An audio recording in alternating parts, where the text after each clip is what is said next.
প্রশংসা সেই মহান রব্বুল আলামিনের দরবার পাকে, যে মহান রব্বুল আলামিন আমাদেরকে পবিত্র নবী পাক সাল্লাল্লাহু আলাইহি ওয়াসাল্লামের দুরূদ এবং সালামের মজলিসে আসার এবং বসার তৌফিক দান করেছেন এবং পবিত্র মাহে রমজান মাসে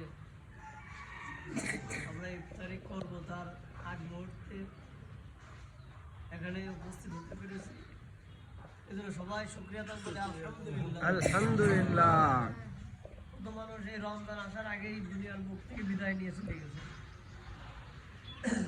যখনই রজব মাস আসছিল তখনই আমাদের নবী পাক সাল্লাল্লাহু আলাইহি ওয়াসাল্লাম তার উম্মতদেরকে দোয়া করতে বলেছেন যে আল্লাহুম্মা বারিক লানা ফি রজব ওয়া শাবান ওয়া বাল্লিগনা রমাদান, যে হে আল্লাহ আপনি আমাদেরকে রজব মাস এবং শাবান মাসের বরকত দান করুন। রজব মাস এবং শাবান মাস, রমজান মাসের আগে যে 2 মাস রজব এবং শাবান, এই 2 মাস খুব ফজিলতপূর্ণ মাস। আল্লাহ তাআলা বলছেন ইন্না ইদ্দাতাশ শুহুরি ইনদাল্লাহি 12 শাহরান, যে আল্লাহ তাআলা 12টা মাস দিয়েছেন,